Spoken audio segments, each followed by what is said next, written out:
guys, magandang araw sa ating lahat and welcome back ulit sa channel natin. So ngayon guys, natapos na natin yung project natin na nandito.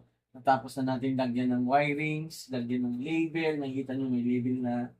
Ngayon naman, ang gagawin naman natin, isi-share ko sa inyo kung paano ko or paano yung connection na itong ginawa natin guys. Before tayo guys mag-discuss kung paano yung connection natin dito, big shout out pala guys kay Sir Neil Binetes na siya yung kumorder sa atin nito, kumuha nito, nagtiwala sa atin, nagpagawa yung setup na gusto niya na naaayon sa requirement niya. So ito na yung request niya. Nilagyan natin ng speedy, nilagyan natin ng under over voltage protector device, which is ito yon. Tapos nilagyan pa natin ng timer para dun sa mechanical timer guys ito. Para dun sa exterior ng bahay nila. Sa mga perimeter lights or yung ilaw dun sa bakod guys. Ito yung ginagamit para sineset lang to kung kailan gusto ni sir na anong oras mag-umpisa ilawan yung ilaw. Halimbawa, gusto niyang umilaw ng mga alas 7 or mga alas 6. Isiset niya lang dito guys. Dito lang isiset yun. Tapos automatic na yan guys. Tapos kung kailan niya gusto mamatay, isiset niya na din. Para wala nang on-off na gagawin. Kumbaga parang automatic na lahat. Kung saan na lang siya nabubuhay, kung saan na lang siya namamatay. So yun guys, next natin gagawin, ituturo ko sa inyo kung paano yung connection. So dito guys, lapit tayo para makita natin. Dito guys, may zoning tayong tinatawag. So ito yung zone 1 natin, zone 2, zone 3, zone 4, ito yung zone 5 and 6. Yung zoning guys, yung si sir client natin yung nag-decide kung anong zone ang ilalagay natin dyan. Kaya bawat zone may mga appliances na nilalagay si sir, kaya ganun ang nangyayari. So, lapit tayo guys para makita natin. Ito yung main natin guys. Dito sa main natin, dito papasok yung galing dun sa service entrance natin. Tapos pumasok tayo ng over under voltage protector, which is ito yon. Tapos itong mula tapos nito guys, kung makikita nyo may line at saka yung kulay ng wire natin dito guys sa main at saka dito sa over under voltage protector natin guys. Ang sinusunod ko dito itong over under voltage protector natin kasi kung makikita nyo dito sa side na to nandito yung line. Yan. Nakikita nyo. Yan, guys. Tapos dito sa kabila, yan yung neutral. Kaya, ang wire natin dito, guys, binaliktad natin. Ito yung live natin, ito yung hot natin, at saka itong sa left side, ito yung sa neutral. Ngayon, pagkatapos dito sa guys, over under voltage natin protector, pumasok siya dito sa splitter natin. Itong dalawa. Or itong distribution box terminal natin. Which is, ito yung ginawa nating hot, ito. Tapos yung neutral natin, ito naman. Dito yan, pumasok to guys. Kung itong wiring na to, nakikita nyo, ito pumasok yan dito. Itong line naman natin, pumasok dito. So yan. Mula dito sa splitter na to, ang wire niya, pumunta naman siya dun sa mga zoning natin. Yung isa, ito nandito sa taas, pumunta dito sa zone 1. Dito guys, makikita nyo, sa RCCB kasi natin, may neutral din na indicator na nakalagay. Yan, to. So, ibig sabihin nito guys, yung neutral, dito natin ilalagay sa left side. So, makikita nyo, nandyan yung neutral, white yung wire na ginamit natin, at saka yung black dito sa line. Ito naman, itong sa side na to. Which is, yung bus bar natin guys, dito siya nakakonect, papunta dun sa mga branches natin. Which is, ito na ngayon. Yan. Tapos, kung makikita nyo guys, yung load side ng RCCB sa zone 1, nandito nakakonect yung neutral. Ito. Yan.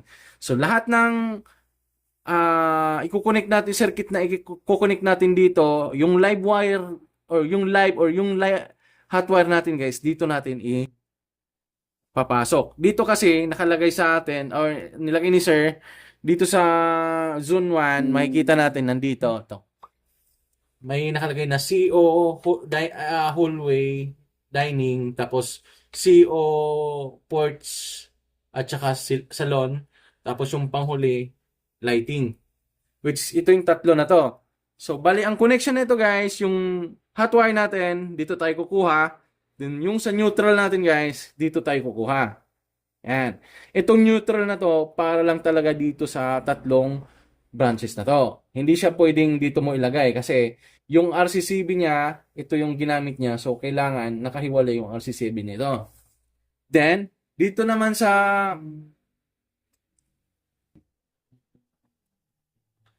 pangalawang zone natin guys, ito,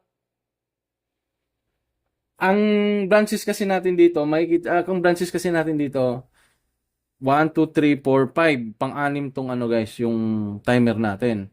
So, same pa din. Nandito yung neutral. Lahat ng neutral, dito natin i-connect. Tapos yung lahat ng hot wire, dito natin i-connect. Yan. Tapos, dito na tayo sa zone, ito muna, 5 and 6. Ito yung zone 5 and 6 natin.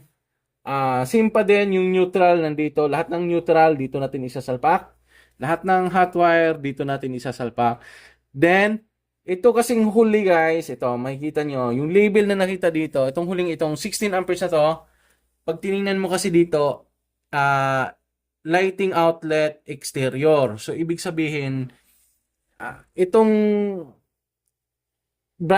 circuit na to, para to dun sa exterior ng mga ilaw ni sir, dun sa perimeter lights niya. So, dahil gumamit tayo ng